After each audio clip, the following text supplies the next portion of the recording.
Hello.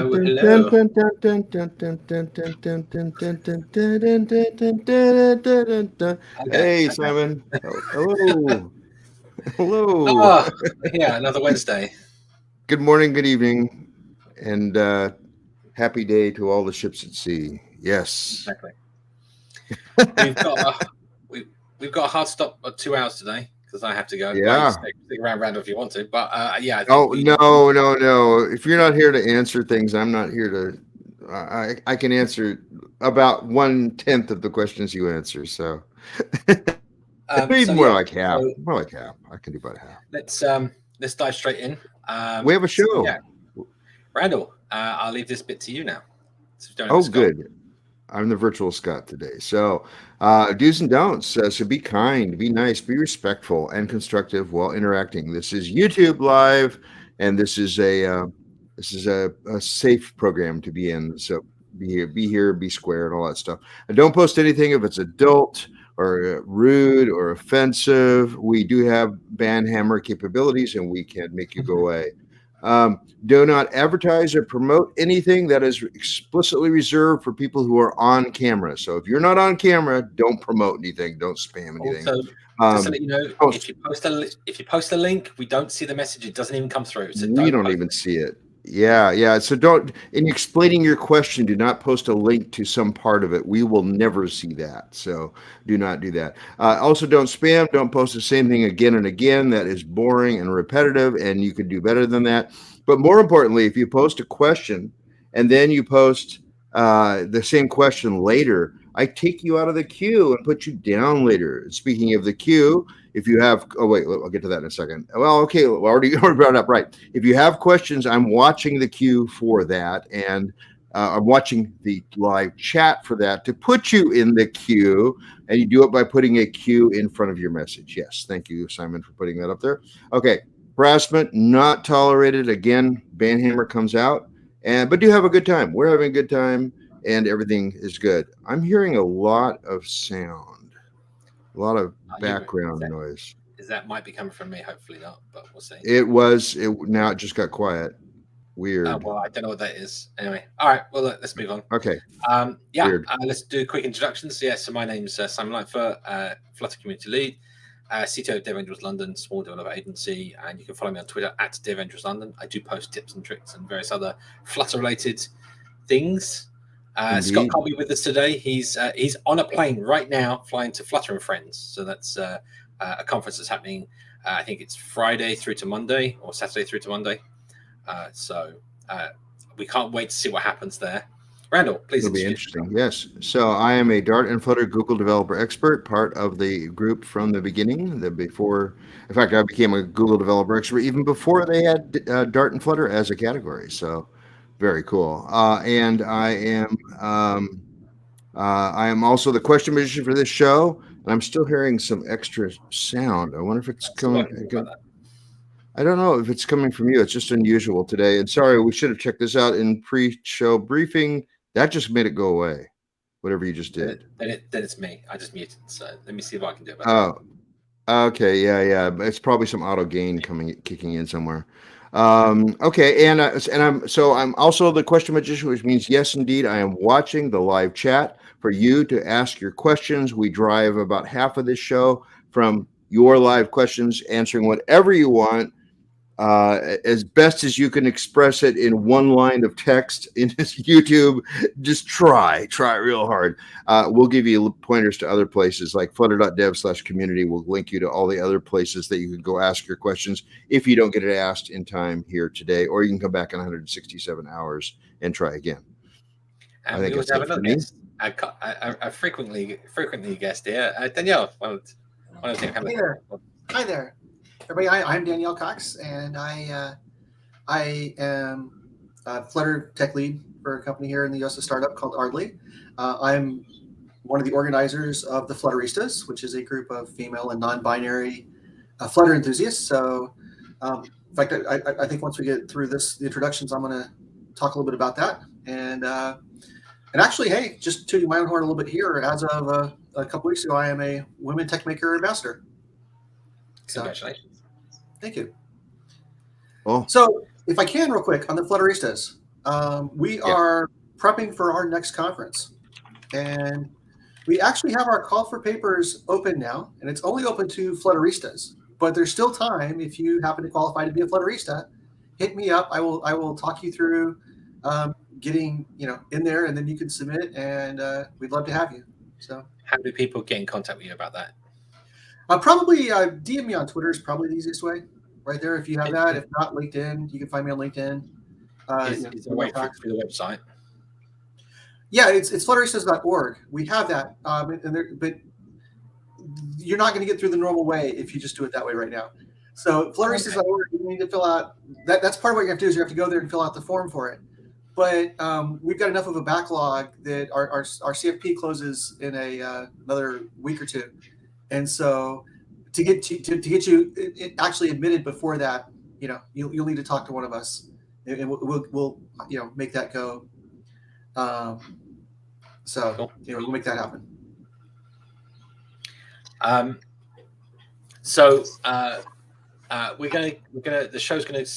We're gonna try and get through the show as quickly as possible. So get your questions in the chat, as we said, with a queue in front of them. Yep. We're watching. We're going to briefly talk about, I guess, a few things that have happened over the last week, and then I guess we'll crack on with the show, and I'll start answering questions, and then I'll see if we can do some live coding maybe along the way. So just before the show, Randall, you mentioned that you've been playing around with Jasper, since the last show, some web dev. I was so inspired by last week's show that I started playing with it, and I ran into a bug, and it was like midnight 2 nights ago. And that turns out to be compatible with European time. So I got on their Discord. I got on the Discord for Jasper, and I said, I got this thing, and I don't know if it's something I'm not understanding or whatever, So I got to be one of those questioner people that I typically will do the answer side of that part of the equation for. And Killian was there, and he immediately answered and going, this should work. And I looked at it and I said, no, here's what the file is that it generated. He goes, I need to update something. And so he did. And then it wasn't quite right. So he had like 2 releases within about 5 minutes. But while I was sitting there, he was actually fixing it and publishing it so that I could actually play with Jasper. And I got I got a static website up and running that would run as JavaScript on my side. So yay. And so Stonehenge.com will be that probably in another 2 or 3 long weekends.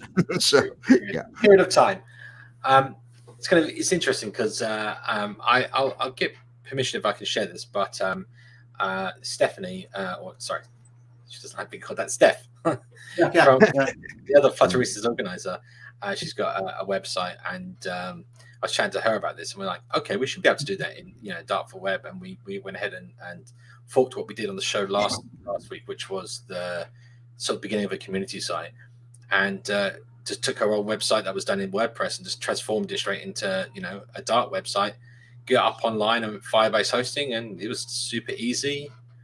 It's kind of interesting when we set up Firebase. We do Firebase init now. It actually says, "Would you like us to set up GitHub deployment actions for you?" And it will actually, so basically, as soon as you merge into main, it will deploy it to Firebase hosting for you. All done. And I've got it working with web dev build, so it just deploys straight away your website. So as soon as you put some changes in your repo, that's it. Your website's updated. And I'm like, this is just exactly what I wanted. So, is that even for private repos? Can you do a private repo that way? Yes. Yeah. So since Microsoft took over GitHub, they've relaxed some of the rules and stuff around that. There's certain things you can't do, and there's certain restrictions in GitHub settings and things you still can't do unless you pay. But that's one of the things you can do, and you get a free number of action minutes or something in every GitHub account. So it's quite impressive. It's really nice. And for when it came to like building a website now, I think my go-to is going to be this. Like it just makes so much sense for me. Like having Jasper, which is just like Flutter, having the web platform and having the SEO. So there's that whole thing around Flutter Web not supporting SEO very well, which it doesn't, right? That's no problem. It's not really a solvable problem as such right now. But conversely, if you go and do Dart web platform, so for those that don't know, I'll share the link in the chat here. It's in fact, I'll actually share the link, the community link that we started, the community package that we started on the other week. Let me just grab that. Pop that in the chat in the comments here. There is actually a Dart web platform whole guide. In fact, let me bring that up on the stream. That's probably easier because we're talking about this. Let's share that. I was really impressed. Like it's been a long time. So I remember playing around with Dart Web when I first started with Flutter and Dart a long time ago. And after I started playing around with it, if I can bring this up. There we go. Let me make that a bit bigger. So after it's dart.dev/web for those that don't know, and the link is on screen there. They've got a whole set of documentation about how it works and what core libraries you can use. The Dart HTML index database, SVG, web audio, WebGL. So there's it's fully open. And then there's a whole thing sleuth in here about connecting Dart and CSS and how it all works. But the kind of guides in here come from scratch, right? So you end up doing just the Dart HTML, so you can access all the DOM JavaScript-based functions like query selector and other things. But it's not very inducive to building an application or something, right? That's where Jasper comes in. So Jasper kind of gives you that component level that is very, very familiar. And I know we go on about this, but I will mention it. Was it not Dartpad? Jasper. He's got a link. It's called Jasper Pad. Oh, service unavailable. There we go. Oh no, we crashed it already. Oh yeah, okay. He's doing updates. But so there's an example. There's a couple of examples in here, but it's this kind of notion that you have stateful and stateless components instead of stateful widgets, and you have the init state and build returns a list of components, which is more sort of exactly how the web, it kind of fits the web model of hierarchy better than the Flutter model. And you can build up your page like this, out of DOM components. It has a bunch of shortcut functions. There's actually a div function which basically fills this out automatically for you. But all things considered, it means that you can also do all your he's done a quite really good job about having simulated. It doesn't show them in here, but there are actually like simulated Flutter, which is like center, container, some of the usual ones that you normally see, and like it essentially behaves very similar to how you expect. I mean, yeah, you set up your event handlers like click on pressed. I don't know, like it works. There you go. But This is still an early project, but it seems to have some promise, and it's worth it for me to try to at least be a test dummy for the project. One of the things I saw was Jasper RiverPod. So he's figured out a way to adapt RiverPod. So when RiverPod works in Flutter, there's a Flutter adapter that ties into the widget rebuilding stuff, because that's actually not part of the core RiverPod. The core RiverPod is just about data management, and but it has the capability to be attached to things like Flutter. Well, what he's done is done the same thing with Jasper. So the Jasper Dart framework is connected to the Dart RiverPod. Now, what's funny is I was thinking about that last night, and I went, well, the next thing I'm going to want is I'm going to want hooks. And when I thought about that, it was like full circle, because that started as React hooks, ported over to Flutter hooks. Now I want that back again in the JavaScript world, but compatible with Jasper. So maybe some brilliant person, or maybe I will end up having to code Jasper hooks. So Steph just got back to me and said I could share it. So his it's public now. She just said. So let me hang on, let's see this. Well, and I was going to say, that on Sunday she had actually very proudly posted on one of our Flutterista channels that with your help she'd gotten up working with Jasper. Yeah. So this she, is it. She described your skills, by the way, as amazing. I mean, this is it, right? And you click on any one of the buttons, it highlights, there's links, it updates the URL, it updates the title, the usual kind of stuff, and deep links out to the stores and whatever else, to the apps that she's been building. Nice and simple. Look, hover effects. I mean, there's not much to this, right? But it was surprisingly simple to do, right? To get all like the nice styling in there and everything else. For example, if we go to pages, which page was that? This is what makes sense. Let me make this bigger. So you can see it looks stateless component. I set up the route in here. He has like a Jasper routes. This is Killian who works on Jasper. We made a little layout for the page. Oops. That has some of the standard things. And then, yeah, like you can see that paragraph text. You can do this kind of thing with styles. So like box style, border. So this is this bit down here with the purple text. So this puts this border on the left. Padding, text, color, italic text. Like it's not like if you're trying to build some content, it's not a bad way of doing it. The nice thing as well is that you can take advantage of some of the things that web has, like an evaluate, right? So you can actually take a HTML string and evaluate it and make DOM components from that, and then you can take those DOM components and put them on the screen as well. So you can really do some really kind of amazing things. I can see, also maybe doing stuff like I think a good plugin for Jasper, if someone wants to make one, would be something like a markdown to Jasper or something like that, or something along those lines, where it kind of like helps you build content for websites, right? But still be all done in Dart. Yeah, I was thinking it's already marked down to Flutter, but that requires Flutter components. So yeah, but I was going to say you could actually thinking about this, you could actually just pass the markdown in JavaScript as well and have it like dynamic on the website. That's another option. Yeah, it's interesting. Yeah. It is interesting. I'll need to look into that more. I've got to create my Danielle.photo site. So cool. Right. So do we have? I guess we can get on with some questions here. Sure, we got a few. Let me do my job here of finding the first question here. Oops, what did you do?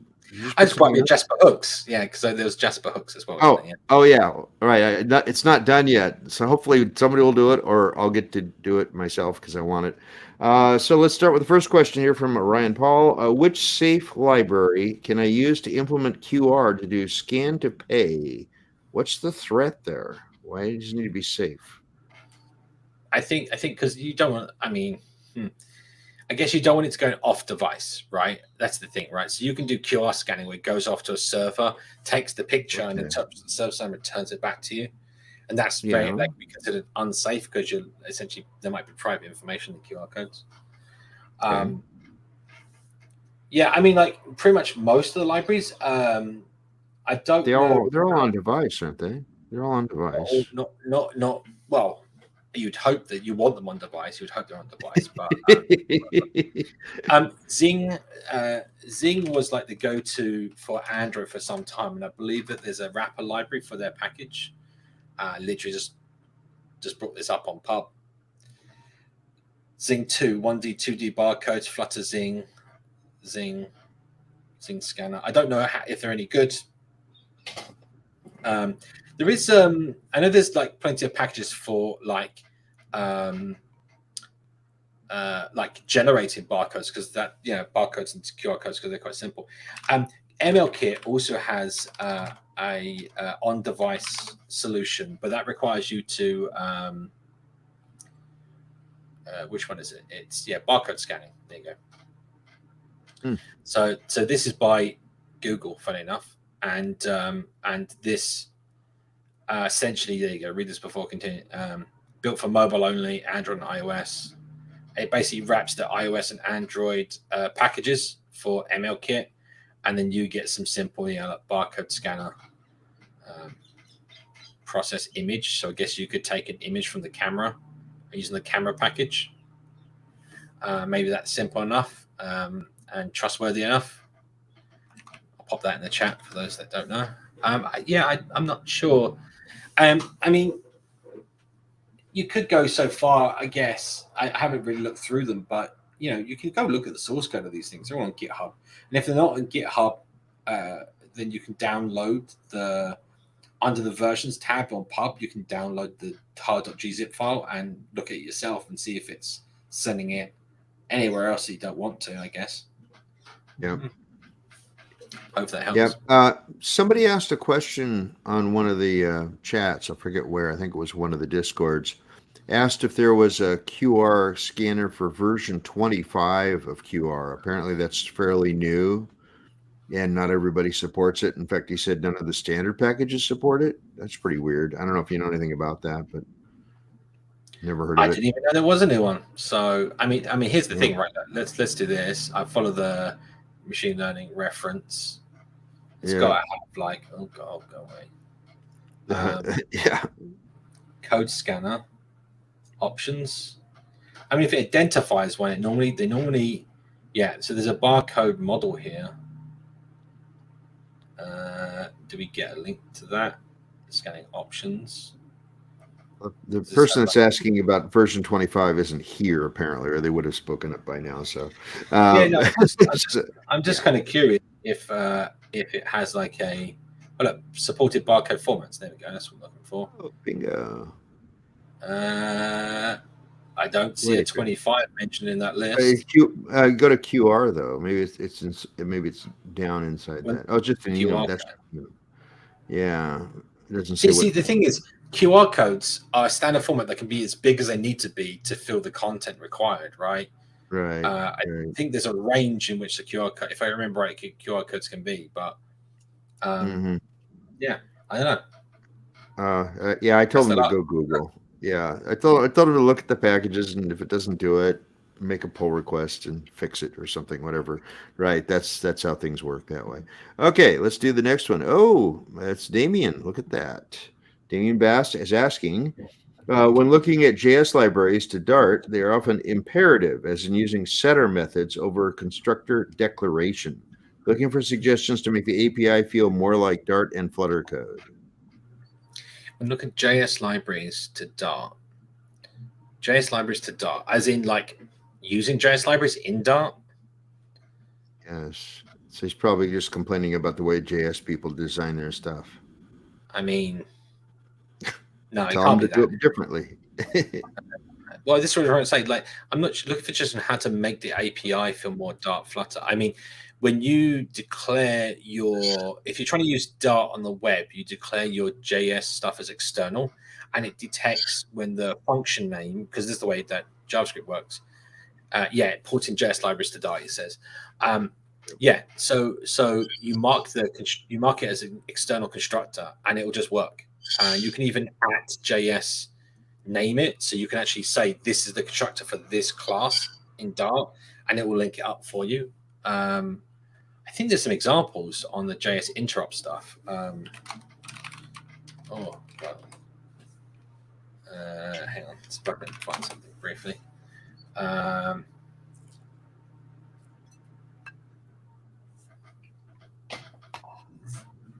The one time I want an example and I can't find it, of course.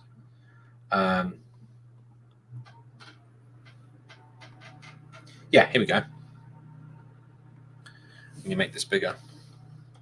Yep. So when you declare your library, you mark it with annotation @JS, and then you can see here you can mark a function like this. But as you can see below here, what this is doing is marking this package as Google.Maps namespace in JavaScript, and then you've got a JS map class here, and what it does, that appends the two things together as a function, right? And because this is the constructor that's declared inside of Dart, it links to that, and you can actually @JS above this here and name your constructor any other function that's in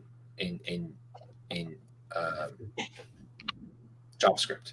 So there should be you can essentially map JavaScript however you like with the annotations to make it more Dart-like, if that makes sense. He's following up a couple of questions down the list with a follow-up, kind of a more specifying the question a little more. Yeah, where he's actually basically saying he's really actually wanting to rewrite it. He really wants to port it, not use a JavaScript, but to actually take the JavaScript, which is written in a totally different style, and if we have any suggestions on how to port that over to a more Flutter Dart style. I mean, rewrite it in Dart. I don't know if there's. I mean, it's really. I see what you're saying. It's kind of a tough one. Like it really is used per use case, right? Like I don't know if there's any Dart specific way of doing it. And as you said, if there's setters and getters like Java type of thing, where you've got functions that say get this, set that, converting those to setters and getters in Dart, obviously. It might be that he's looking for an interface that's more like everything's in the constructor rather than you create a sort of core object and then set everything that you need, because I know that's a kind of a protocol that I've seen frequently. Well, the declarative approach to like Flutter's UI, for example, is one where you're building essentially a set of model objects, right? Like all the widgets are models, right? They're not actually don't actually have any functionality to them per se. Like they have a lead off to another constructor for an element, but there's no actual stuff there. So that's a very specific use case. So declarative sort of approach to building things is normally one where you build your configuration, then you hand that configuration to something else to be processed. And that's exactly the way that Dart does it. So I don't know if that helps. Yeah. Well, and also don't tie yourself into a pretzel. If there's something that you're not going to necessarily know at time of construction, then it's going to need to be a getter setter kind of situation. You can't, so don't let the don't be so dogmatic that you want to you really tie yourself in knots. I mean, it's nice to try to achieve what you're aiming for, but getting it done overall in a way that's readable and understandable is better than doing it the right way, but it's very convoluted or not. Not well, is that the right way then? Right, that's the thing. Exactly. Right? I mean, exactly. Yeah. I think that's the kind of thing that happens quite often. Like a lot of developers will put themselves do things a certain way because they think it's the best way or a better way, and it's That's not necessarily the case. If it works, it works. That's good. Yeah. You know, keep it simple. I mean, if what you're building is a bunch of tangled mess, right, then it's not the right way, right? But that can always happen. Then you build it once and then you refactor that out and neaten it up and actually make it something that's easily maintainable. Right. Yeah, it's funny because a lot of people go through this cycle in the programming advancement.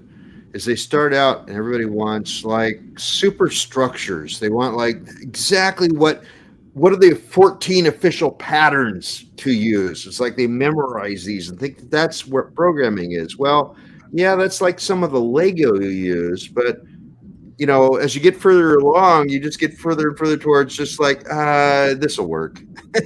I won't need that extra thing, that extra parameter. That wouldn't have to be and just be prepared to refactor a lot. So what you learn is how to write code that's easier to refactor.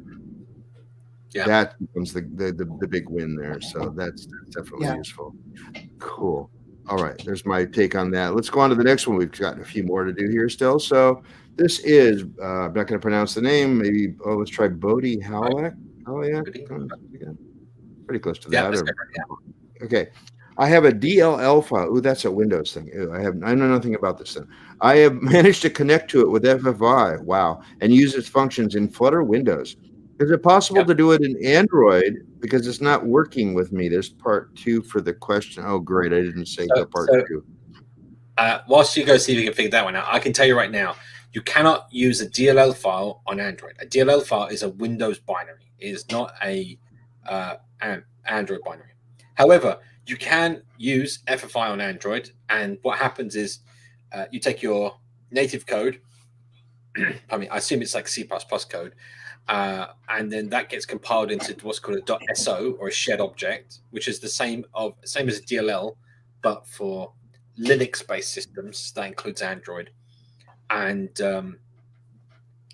Unix in general. Yeah. And yes, and you can just access the functions just like you're doing right now on Windows. They may not have the same. Again, it depends on how you build your .so file, but it may not have the same interface or same function names or parameters or something. It all depends on how you build it. But so yes, you can. It says I write some CMake text files in Android folder and add library, but nothing works in Android help. Yeah, I mean, there is actually Android guides on this. So what you need to do is make sure you have the NDK installed. That's the native development kit. That's part that you can install it through the SDK manager. Without the NDK, you cannot do nothing will work. So it's probably maybe what you're experiencing. But there is actually Android NDK. In fact, there isn't there? I feel like there's. Why do I have a feeling that there's guides on the flutter.dev website for FFI that contain this? Maybe because there are. Well, I'm just going to quickly. Yes. Or is it Dart? I found it. I found the official guide. All right, so let me bring this up. So first of all, binding native Android code to Dart using FFI, and in here it talks about it. There's even a template. There you go. Plug in FFI. There you go. Looks like that does all the work for you. So maybe run that and see what it builds. Talks about how you need to do that, what you need to load, and open the Android Gradle file, find the various bits, and make the modifications you need. So I think the template sounds to me like the template is actually is doing a lot of the heavy lifting here in their example. The other side of this is this get started with the NDK, and this is the guide that you probably want to read, which is what you need to download. It's creating a CMake build script, linking it in. There you go. Use deprecate. Maybe you need to remove this line. I don't know. So this following this guide should take you through. I think there's some actually lines in here. There you go. CMake. External native build, CMake, path to CMake list. So this is the thing you were just trying to do. So they changed this format of the way that you build with NDK has changed several times. So make sure that you're using the latest AGP. That's the Android Gradle plugin. That's in your top level build.gradles file. You probably want 7.4.2, I think is the most recent that's compatible with Flutter. That again is listed on the Flutter website somewhere. Was it? Yes, I think. Hang on. I mean, as a master at Googling quickly while talking at the same time. I don't know how he does that. So Android Drive. This is the migration guide, but it does list in right. here. There you go. So 7.3 to 7.6.1 inclusive. I think there's actually. I feel like there's actually a list. This actually explains what you need to change to upgrade your Gradle version. So I'll pop both all these things in the chat so you can go through it. So here's the guide. I'll pop that in there, and the case of how to bind. It's an interesting thing to try out. I think a lot of people should be trying out how to hook up and use FFI native code. Android adds an extra level of complexity, right? So just want to be clear about that. That you're essentially saying not compile for the platform you're developing on, but you're saying compile for this other platform and then natively connect to that. So it's another level deeper. So it can actually be more complicated than you originally think. So you have been warned. But here is the support for the native APIs. So there's a bunch of like Android logging, graphics, OpenGL. So things like I'll give an example of where the NDK is currently being used. What's the Unity 3D, the game development kit that will use literally their actual library to run Unity itself on an Android application is written with the NDK using these same OpenGL APIs to do all the graphics stuff, right? And I just want to kind of explain that. Or Vulkan, for example, is another one. But there's a bunch of the APIs, camera, media, blah blah blah blah blah blah blah, sensors. So there's also is it audio? There's a low-level audio library which also keeps the what's the word? Not ping time. What we're thinking. Anyway, there's a delay when you process audio between being processed and it being output the speakers. And you want to cut that latency. Latency, that's the word. Latency. Sorry, I couldn't. Yeah. So there's actually native APIs to keep the latency as low as possible.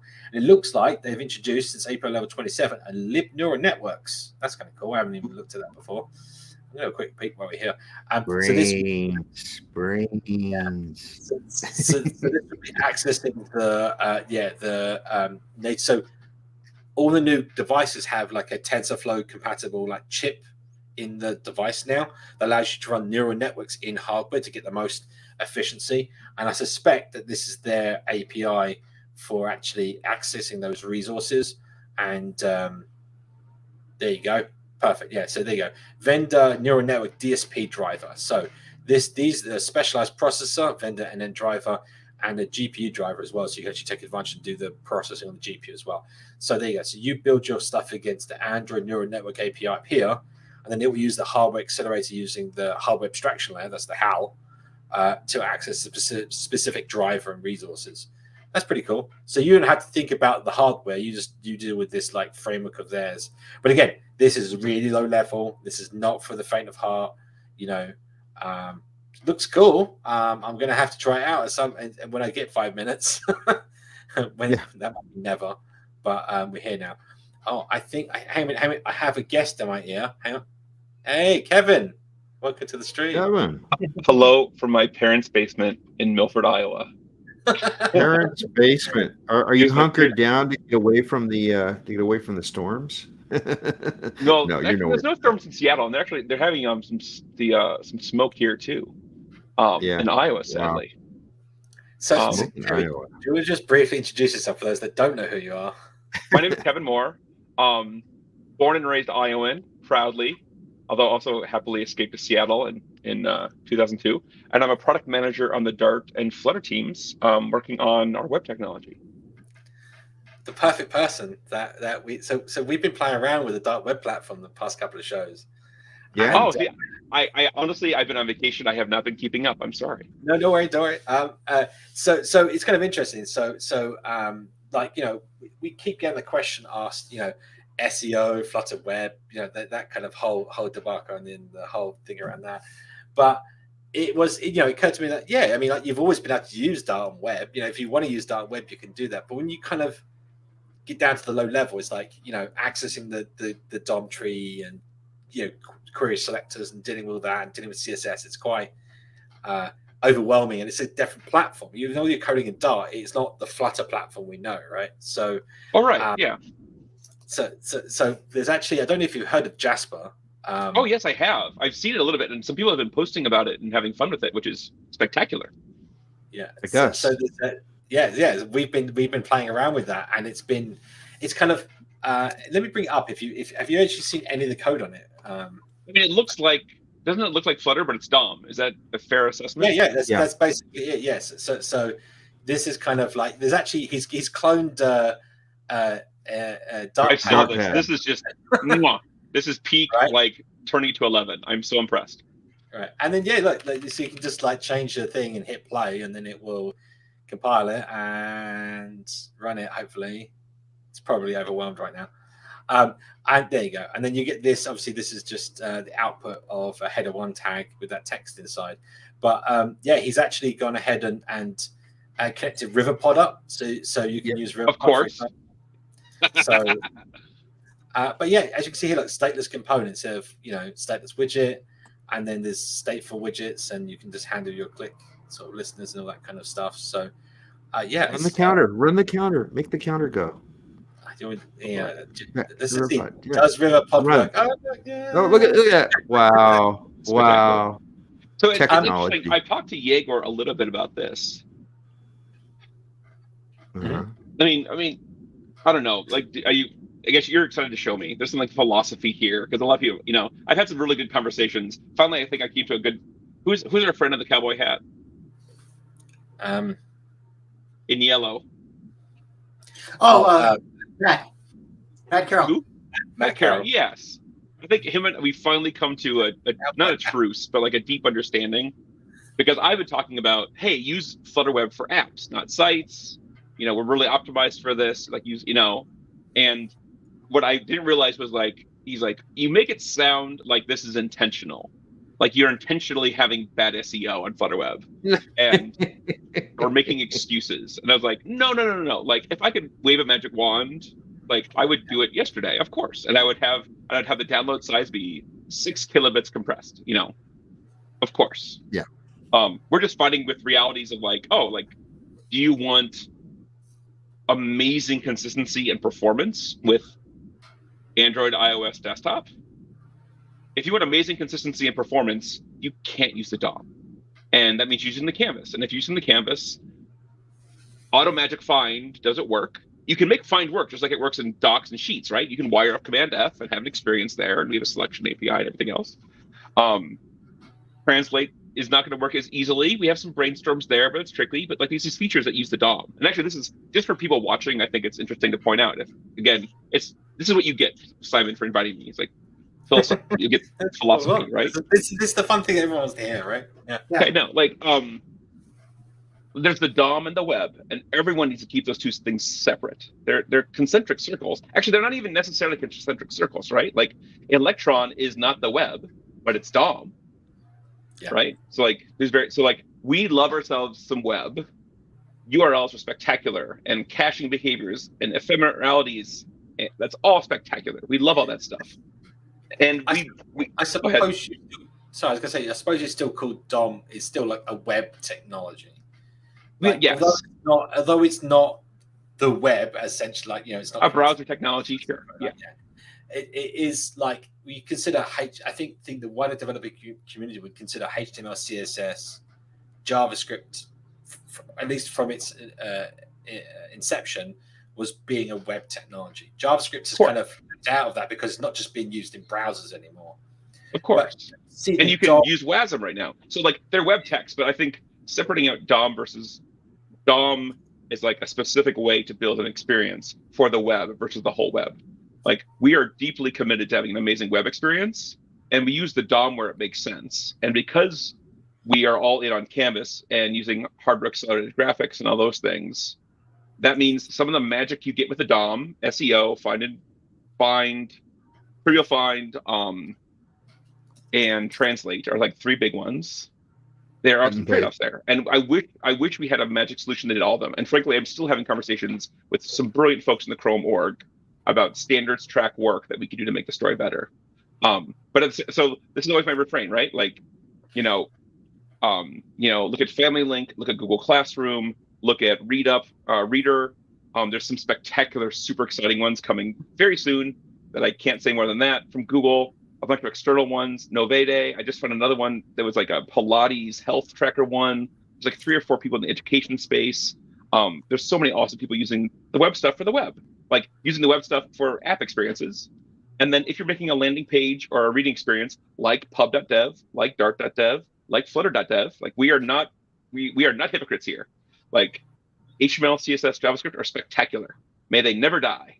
Like this is a practical engineering discussion. It's not a religious discussion. Yeah, I think there's I think there's this kind of nature from what I'm experiencing myself and what I think others are experiencing, in that if you can use Dart to build websites instead of JavaScript, it means you've got that type safe. You've got everything that Dart brings, right? Although it's transpiled into JavaScript, the point here is that you get that compiled. We don't transpile. Okay, compiled. We treat it like an assembly language. I'm picky here because we have brilliant like PhD level compiler engineers. It's not like one-to-one mapping to JavaScript. Like we do flattening, we do loop unrolling, all the things. It's a compiler. Okay, all right. I'll give you that one. I'm gonna keep you honest there, Simon. So, in terms of doing that, it's like it brings that kind of the learning that you've already got from using Dart to the web platform. I think that's kind of interesting because there's a lot of web developers that are coming to using Flutter for mobile development. I think there's a lot of now mobile engineers that can now use Dart to navigate the web area, right? Like to sort of put their feeders out on CSS and how you integrate that and do that kind of thing. But yeah, I think there's definitely room for websites. Right? Yes. So Jasper is a great example here because Flutter is for apps, not sites. I mean, and again, what's funny is I love our communities that figured this out already. Like, my web page, my personal vanity website uses Dart, and it's funny, it doesn't need to. I could just dump it statically. But I was like, I'm the Dart PM at least. Yeah, but I just use Dart and the DOM. You need higher level frameworks. If you're doing trivial things, just what you get from Dart HTML is fine. But if you're doing non-trivial things, you want some abstractions. And Jasper's spectacular, and Jasper rhymes with Flutter. And it hurts my brain a little bit because there will, of course, be a leaky abstraction because it's meant to look like Flutter, but it's not. It doesn't have all the features. It doesn't do one-to-one mapping. It can't, frankly. Exactly that exact reason is the reason why Flutter is the way it is on web in a certain degree, because I remember when it first came out on web, it was the very first version of Flutter web was like, let's make it all DOM components out of this, and realizing, oh crap, we don't have the performance, right? Yeah. It turned and it's a fidelity cliff because the DOM wants to do its own layout and we want to do our own layout, and one wins, A good example. Danielle, you haven't said anything. I'm being hyper aware of silence. How you doing? I'm doing great. Plus, we get to talk tomorrow anyway. So yeah, we have a meeting tomorrow to talk shop, which is spectacular. Yes, it's good. Absolutely. And I probably should let you know that I'm a huge Matt Carroll acolyte. So he's a character. We've had some bumps, but I think he pushes in good ways. Yeah, I'm always encouraging him to push in polite ways. There's ways to have strong opinions and make sure that you're loving and assuming the best of people. So it's we're all on a journey there. Oh, of course. And just what I tell people is pretty much every time I've ever disagreed with them, I've come around to the fact I was wrong at some point in the future. Careful how loud you say those things. We don't want his head to, I love you, Matt. So anything else? I mean, I'm so funny. Like, so I'm sitting in Iowa, going swimming, hanging out with my parents. It's a weird situation. And I'm watching remotely this super exciting thing that we're weeks away. Hopefully we'll have some fun stuff to talk about. I can't. Wasm is like, there's some last changes to the Wasm GC spec, and so we're implementing those. And it's always fun to have, Matthew Jones, highlight his comment. God bless him. We need more of this in the world. Yes. I don't know what unconditional. We need to be careful of the unconditional. Some people are toxic, and we need to call them out for being toxic. But mostly unconditional positive regard, Matt. God bless. Like I love that attitude. And +1 to therapy. Take care of yourselves, folks. No, anyway, so Wasm, I'm all over the place. So I was going to say, and Killian's here, who's the creator of Jasper. There you go. Oh, Killian, well done, sir. We can come around to that. You should have. Why are you having me on? You should have Killian on. No, so the Wasm stuff, it's hilarious because we're going through and finalizing to like the finalized bytecode, and like people like my mom, God bless her, upstairs playing with my son right now. She thinks we're all like the Matrix people. Like, it's like spinning binary through the screen. And the Wasm folks on this, they literally are. Like, I see these chats. I'm like, oh no, the opcode changed from D to E in this context. And then no, when you push the register, make sure you're pushing, GEF instead of GDB. And like, this is literally the conversations they have. I'm like, I might as well be playing with Tinker Toys, the people I'm working with. It is just hilarious. When you're working at assembly, that is the level you're working at, right? So and Wasm, but they're tightening that up, and that's going really well. Jackson on the Flutter side, we just got the Squasm stuff done. So Squasm is our crazy thing with doing off-thread rendering. So we now have multi-threaded rendering on the web with Wasm. Like, it's so nice, and we're tightening things up there, and that's going really well. And we'll have more things hopefully to announce next time around. What's this? The original. This is Steve Wozniak's original Apple Notes. This has been a thing lately, hasn't it? And these are his hand notes about building the machine, including, and the thing that you're talking about is very much like if I can find a listing. Yeah, there you go, like his original listings, assembler listings. Of, Wow. I mean, I'm guessing the opcodes are slightly different for Wasm than they were for. Of course, yeah. No. Steph Patterson, thoughtful woman that she is, has a thing we should post up though to add some context. Yeah. So the DOM stands for Document Object Model. I should be careful there because really what the DOM is actually the JavaScript API for HTML. But I kind of mean, when I say DOM, I mean HTML, CSS, JavaScript. Like, it's the traditional, the OG way to do web stuff.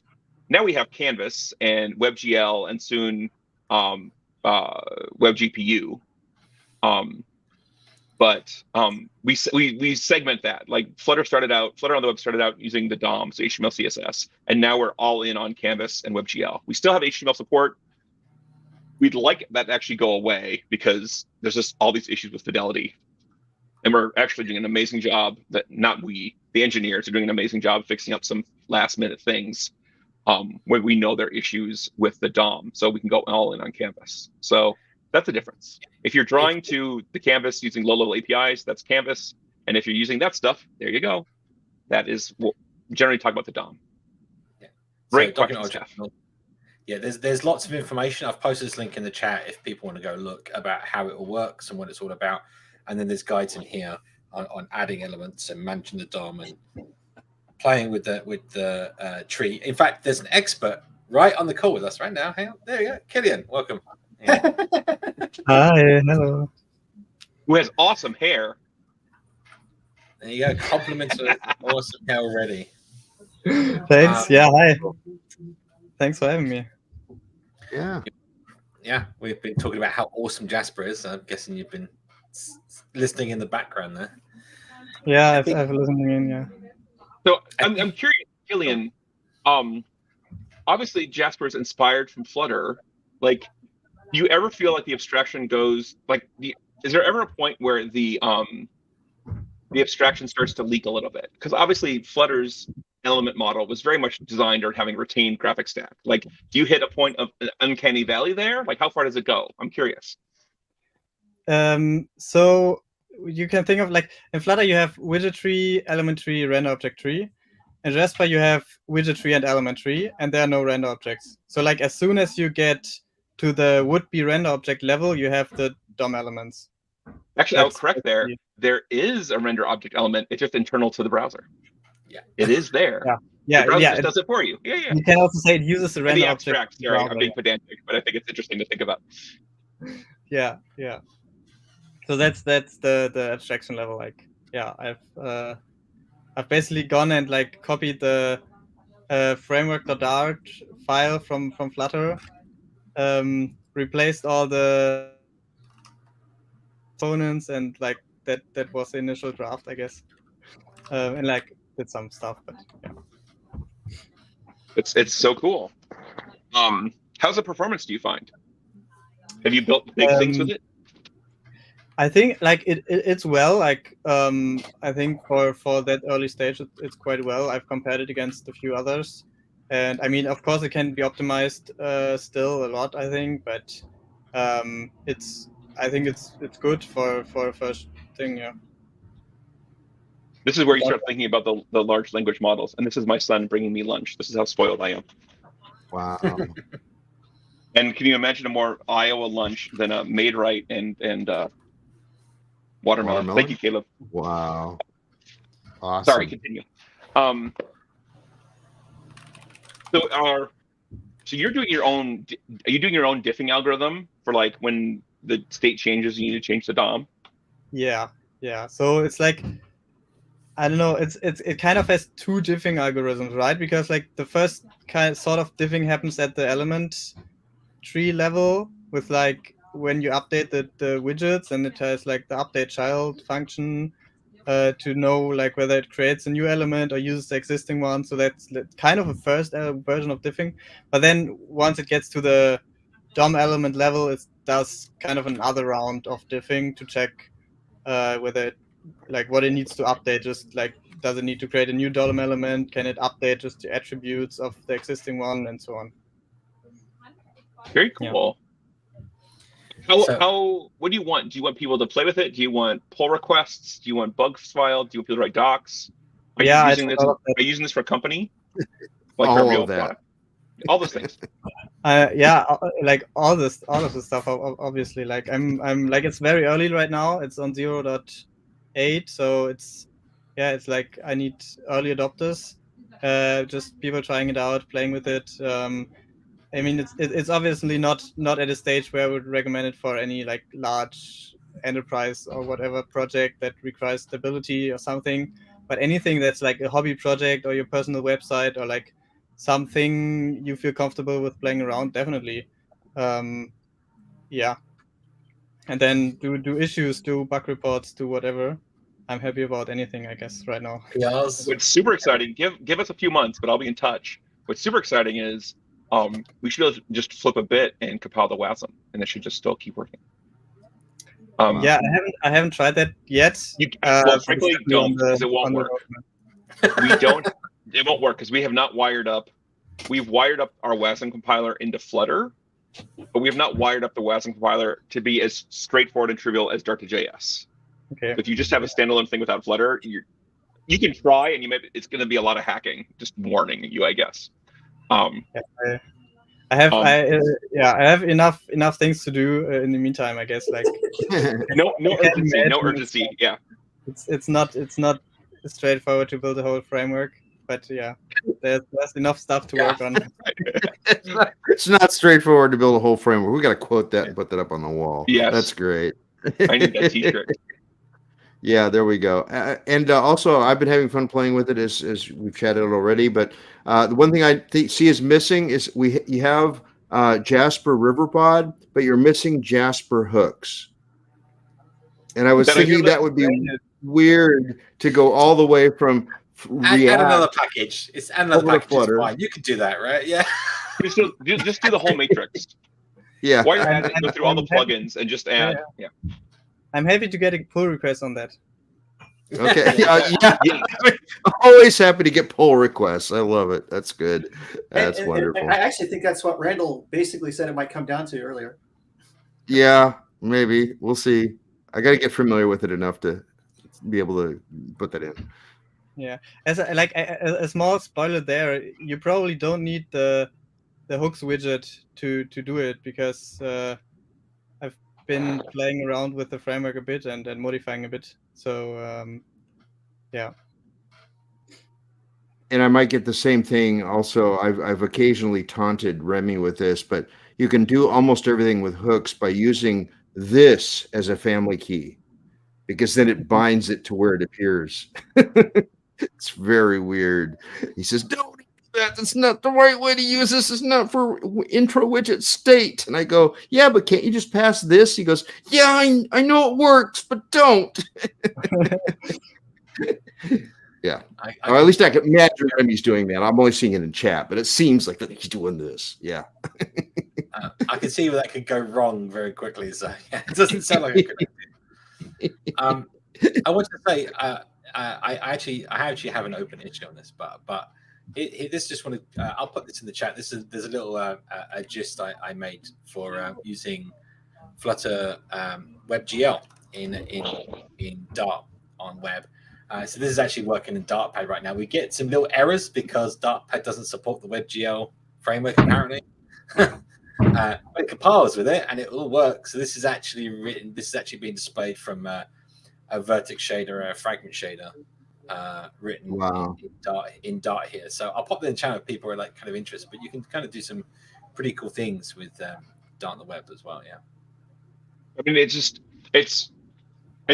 one of those things that like.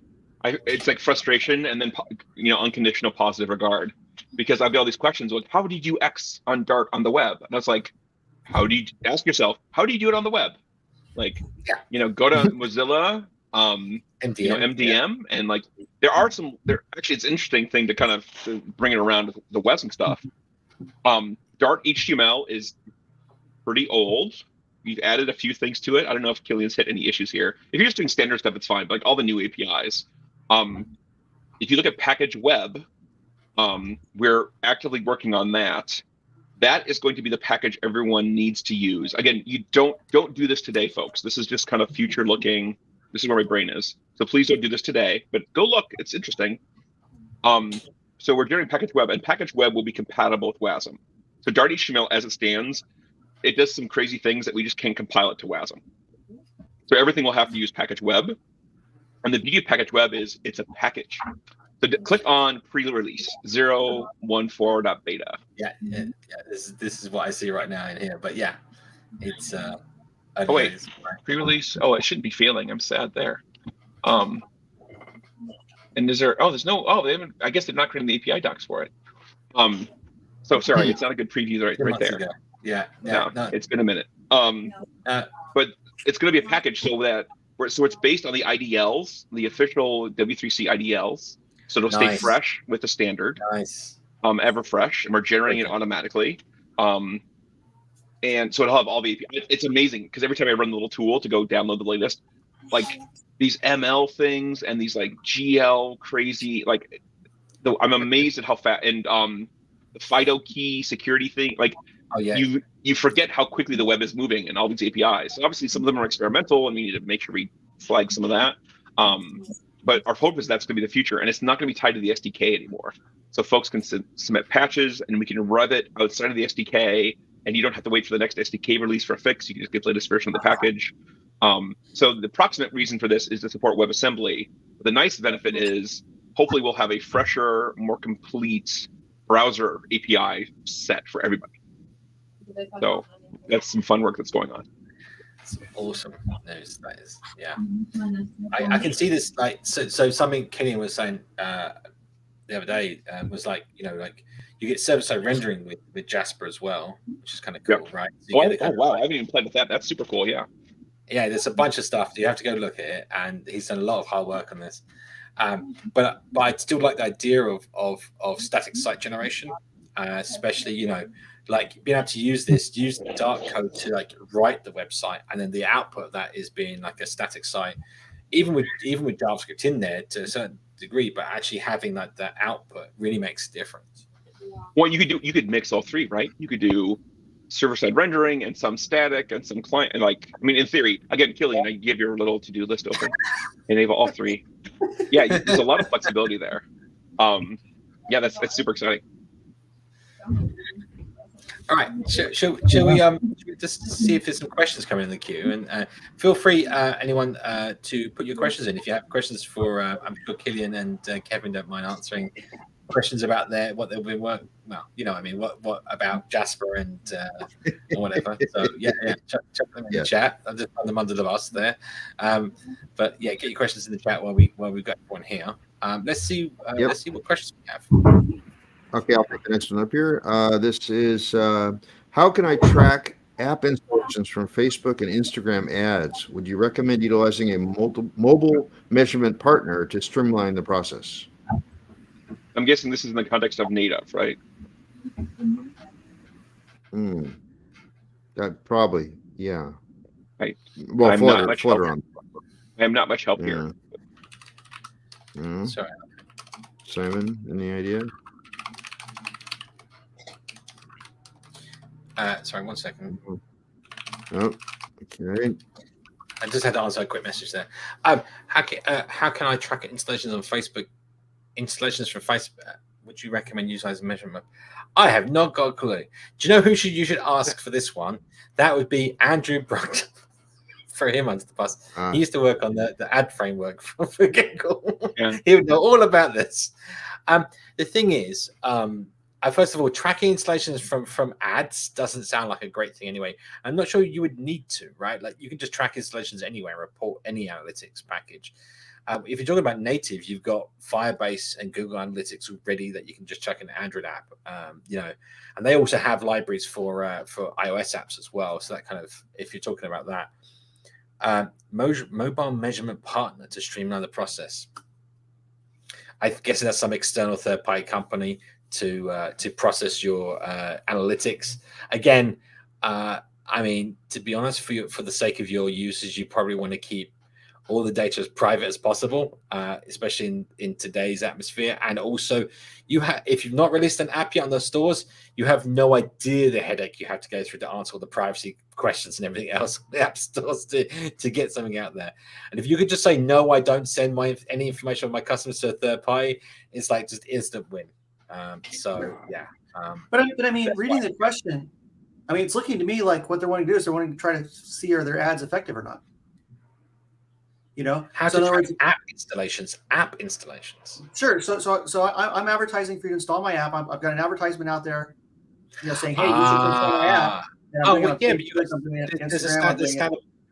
the standard. Go to the so Google, both Google Play and the App Stores both have standard guides on how to do that.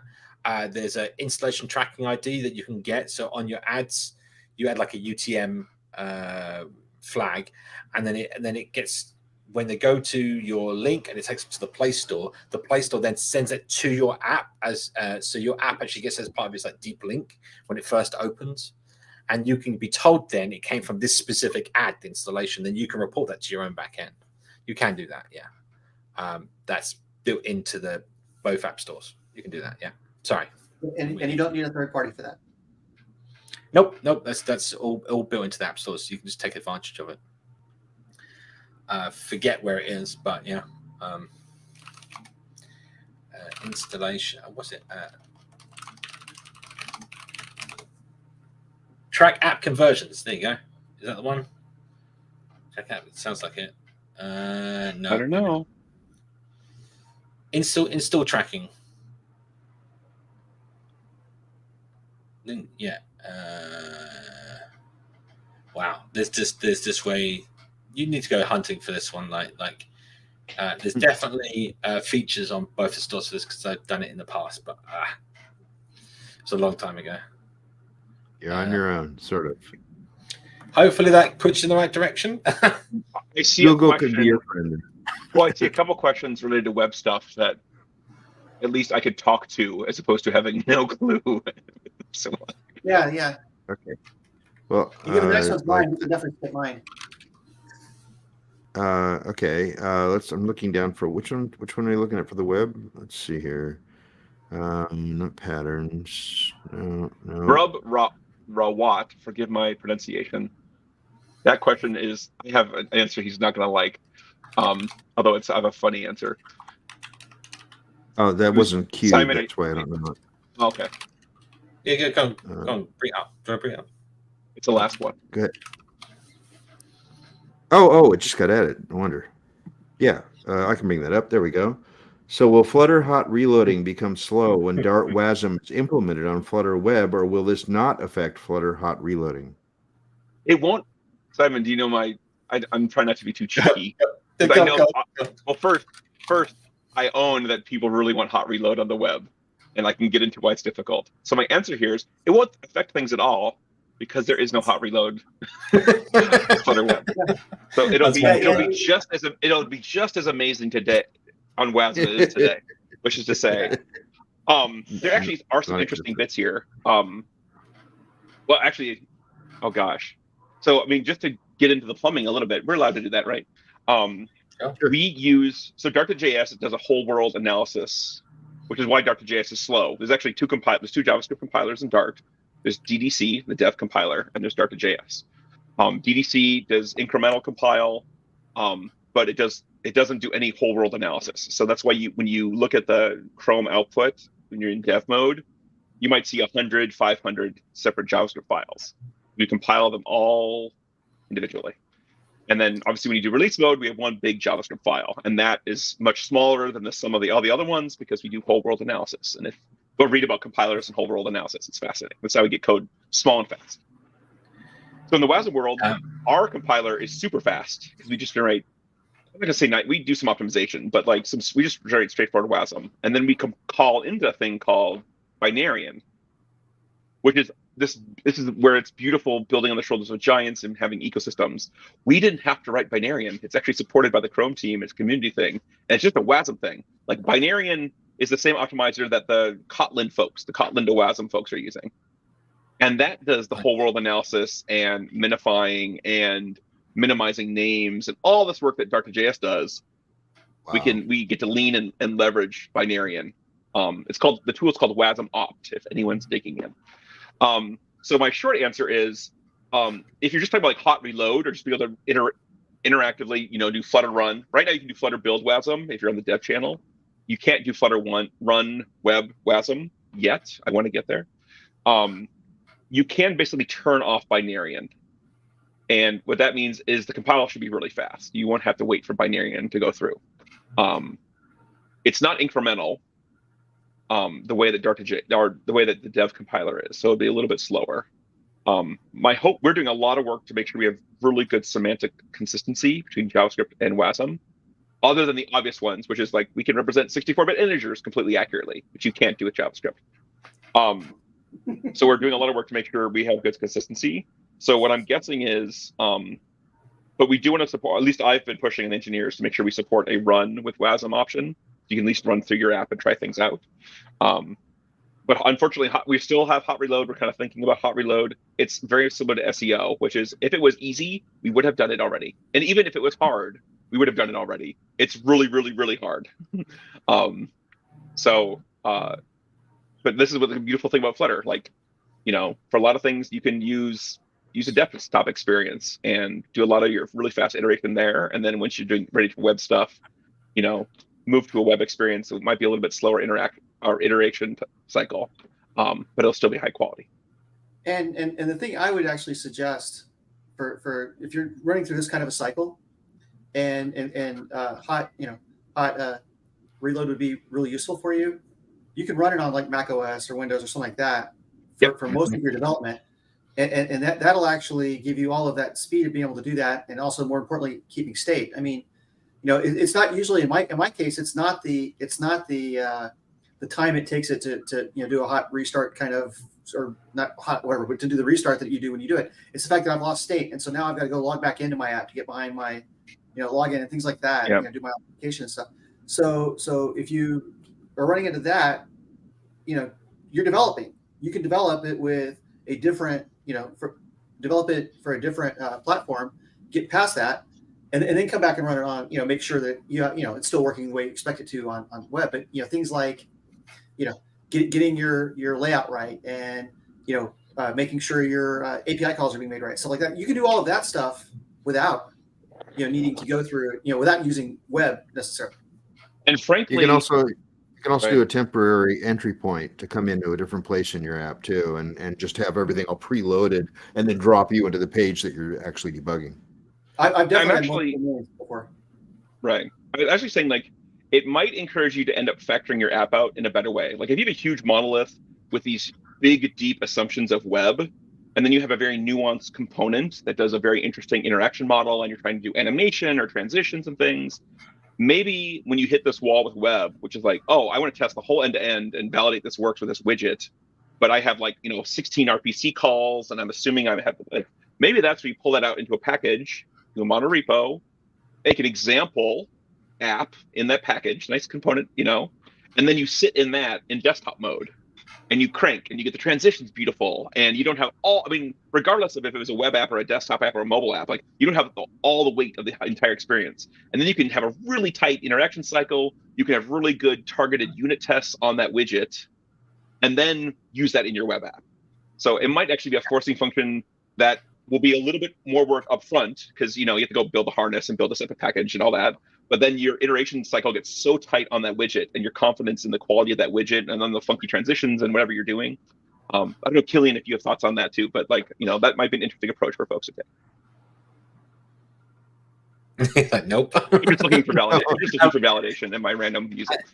And I know there's lots of questions here too, so I don't want to spend too long on one.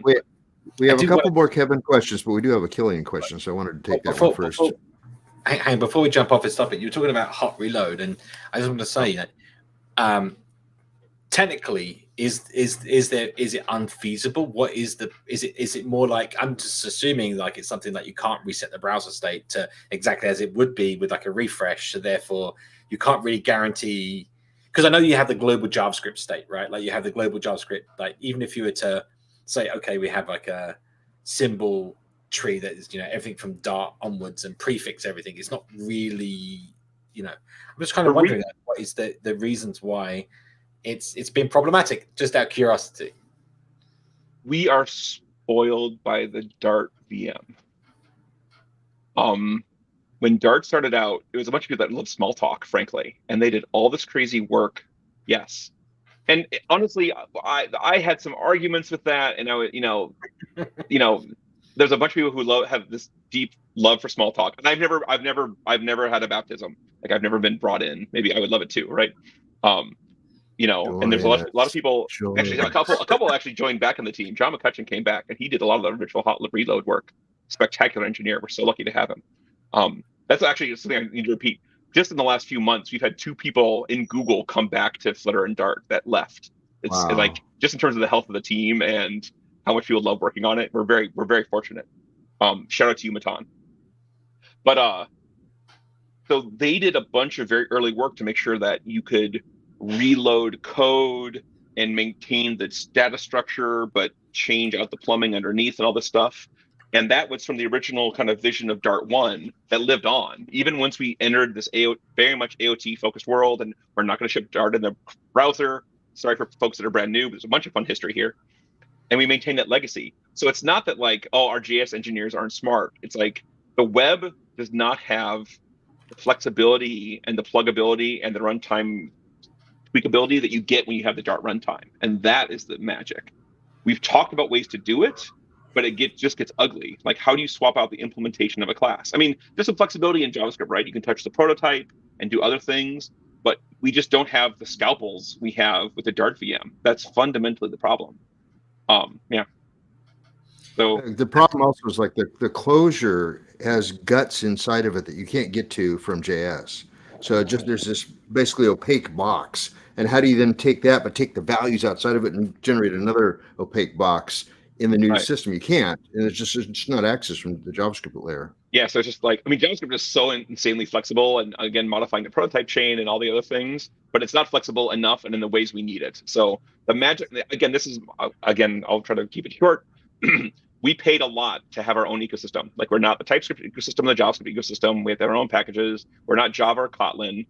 But the benefits of having our own stack end to end is you get things like hot reload, and you get things like deeply sound null safety that you can validate and use statically to highly optimize call paths. Like, we have a lot of benefit that we have our own stack here. And that, I'll get off my soapbox now because we have lots of questions. I need to go be nice to my family, but yeah. Can I actually add to that? Just so, because like obviously I also got asked that a lot, like if Jasper would support hot reloading.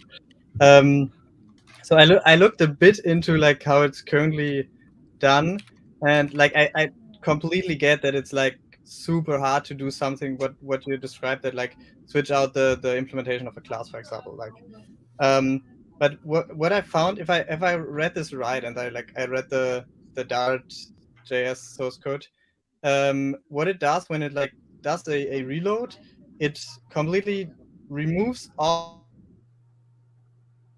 it sets all the variables, like any static variable, any constant, any like lazy initialized, late initialized variable. It completely resets it, even if it's not part of the reload code. So what I was wondering is like, could there be a half solution that like if you reload some files, all the state that's like associated with those files and classes get reset, but like if you have somewhere else completely differently, like a just top level variable that's not touched by that, why is that reset? Could that not be just kept? I guess my answer is maybe. I'm not. Again, I went to Iowa State. I went to a state school. I mean, I love Iowa State, but I always joke about that. I'm surrounded by compiler PhDs. I know that we've actually started on some basic work on representation stuff. That in theory, it's like the stepping stone. It's like it's like playing a video game. It's like the stepping stone to the stepping stone to the stepping stone to getting the sword to beating the dragon. So we've started on it. Another big thing is, even with our dev compiler, it's designed to be super fast and to offer JavaScript that runs pretty quick. Like if you're dev mode, you still want it to boot in milliseconds, not minutes, right? There's a lot of assumptions you need to change in terms of even the code you generate to support those types of things. Like you need to it's like you need to insert like scaffolding everywhere so that at runtime you can reach in and swap things out. And so it's like just even the data structures that our compilers use to represent the code we want to generate, you fundamentally have to revisit those. And so it's a big lift, as the kids say. Again, we would have done it if it was easy. We would have done it if it was hard. It's really, really, really hard. And it's still something we're talking about. But again, all the priorities around, do we have good debugging and source maps? Is a compiler fast? Can the compiler scale out to huge applications? Like we're talking millions of lines of code. Like these are our other priorities. And so it's always a balance for us. But I would never say that we don't care about hot reload on the web. We would love to do it. It's a crazy gnarly problem, and we're trying to make sure we're making good decisions and good trade-offs. Before we jump on to the next question for you, I just want to say, there was a previous video that we did with Matan. So feel free, I put the link in the chat, watch that later if you would like to know more. There you go. Yeah. Oh, he's one of the wonderful guys who's come back to our world. Yeah. And this question looks like a Kevin question too. So Wasm already implemented Kotlin, whereas Dart, it works today. You can go to Flutter Dev on the Flutter Dev channel, go to flutter.dev/Wasm, and I have instructions for how to use it. We have it today. I don't want to, it's so easy to trivialize things. We have an existing stack of stuff. Like it worked today. The problem is can I do dual compile so that I can compile to both Wasm and JavaScript at the same time and then have smart fallback at runtime. Our debugging story, all those things. Like we have an existing stack of stuff, and our goal is when we come out stable with Wasm, we wanted to have a solid production experience. So we've been able to compile to Wasm for a year now. I mean, modulo bugs. And we've been able to compile to Wasm for over 6 months. I mean, to Flutter Wasm for over 6 months now, 8 months now. We're just being very mindful about saying it's stable. So I don't know if I'd say the Kotlin folks are ahead of us or not. I guess maybe, kinda. We're really focused on having a great end-to-end with Flutter. So thank you for your patience, and we'll have more updates soon.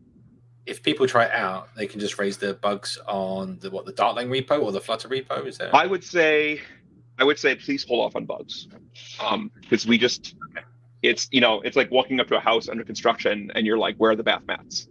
Like, once we say the house, once the house is open, then please come in and comment if there's cracks in the crown molding. But we're not open for business yet. Sorry for the choose analogy. You know what I mean? Yeah. I'm just concerned that you've got a limited amount of time, so please let us know if you need to go. If there's other speed things through questions specifically for me, or I don't. Nothing specific. Oh, wait, this one here was. I think we could talk about This is that. a great question. Yeah. It's actually crazy. So the last time I looked, so the total bytes so there's bytes on disk, bytes over the wire. The bytes on disk are like what the compiler actually outputs to your disk. Bytes of the wire are what it is compressed. And our favorite compression algorithm is broadly. Lately, I have seen we're within like 5%, 10% for some apps over the wire. So it's a solid bit bigger on disk, but because the grammar and the set of codes used in Wasm is so much smaller, like I guess there's less random ASCII or whatever characters in it. It compresses way better than JavaScript, at least in ones I've seen. So we think we'll get almost comparable size over the wire, over the network. And the beautiful thing about Wasm is the time from the browser getting the bytes to it running is way faster than JavaScript because it's just a tighter structure, right? It's more like assembly language. So I went from hopeful to conscious to optimistic that from most cases, time to load, which includes both the download time and the time to parse and get the code running, will be as good or better than JavaScript. What did Broadly. you just say? Okay. BROTTLI, or maybe I don't know if two T's or one T. BR is the acronym. There you go. That, Broadly. whatever that is. Yes. Yeah, I'll post it in the chat. There you go. It's what's this? Google, developed by Google. They are in-house. Yeah, all the magic. And what's interesting about Broadly, just kind of, it's always fun, this inside baseball kind of thing. As it compared to Zip is it's asymmetric in speed. So compression is way slower. Like if you do high compression in Broadly, you pay a big cost for it. But decompression is super efficient. And so they actually designed it that way. Like, okay, maybe us with the giant data centers, we will take the cost to spend more time making sure it has really tight initial compression. And then it's tiny over the wire, and it's very efficient to decompress on client machines, phones, whatever. I'm curious. Well, I'll have to take. I've not actually looked into Broadly, but it's kind of the same with a lot of like arithmetic. What's it called? Arithmetic. I can't even say it now. Arithmetic expressions. Yes. Yeah. They use the high math to work out rather than like Zip or some of the other sort of dictionary-based systems, right? Where it's like binary tree and other things. So if anyone listening now has anything on the web published with Flutter, go look in your browser, open up the details. It's like we had big customers, and big important customers with lots of users, and I was like, guys, check your CDN. You're not compressing this. Like, you could be, you could be 3 times smaller, 4 times smaller, like a 25% of the total over the wire if you just enabled Broadly. So make sure you check use Firebase hosting, because that'll give you Broadly for free. They plug my friends over in Firebase. Yeah. We have one more question that's Kevin like, so we can do that one. Let's do this. Push. There we go. Do we have Wasm GC as a Dart package? Thinking about remote Flutter widgets, which currently works with Wasm. So there's a lot to unpack here. Okay. There is no Wasm GC package. Wasm GC, there is a Wasm compiler that compiles Dart code to Wasm, and that's part of the Dart SDK. In fact, if you go to the SDK, it's /pkg/Wasm, I think, or Wasm compile. And so it's in there. It's not a package. We did have a package for a while called Package Wasm, which was about letting Dart code load Wasm modules, and we just weren't maintaining it. It was kind of an experiment, but I think you could probably still find the code. So yeah, Wasm build, I think. Wasm builder. There you go. I think. Is this under Dart SDK? Yeah. Or maybe actually there might be. Oh, this might just be the thing that generates Wasm AST, and there might be another one like Dart to Wasm. Scroll up to the top. Yeah, Dart to Wasm. Yeah. There you go. There you go. Oh. And you can run it standalone as a package. If we don't publish it, it's not published, and we do that on purpose because it's very tied to the SDK. But just like we have a bunch of our code, the Dart2JS compiler is a package. This is not published. We have our monorepo. But yeah, if you want to play with it, you can here, and you can if you run not Node. We call it D8. It's basically like Chrome's internal version of Node. It's like command line V8. With flags, you can run the code. It does work. Again, I don't want to. Please respect my engineers, or I'm going to be mean, so my engineers don't have to be. Like, don't file bugs. Like, I want to run this in the command line, and it's not doing what I want. Like, we'll get there maybe. Like, we're focusing right now. Yeah, the idea of like RFC, remote widgets and running them on the server, that's super sexy. There's something I don't know if I mentioned that. I mentioned it in my talk that the flutter.dev/wasm page links to a talk I gave in March.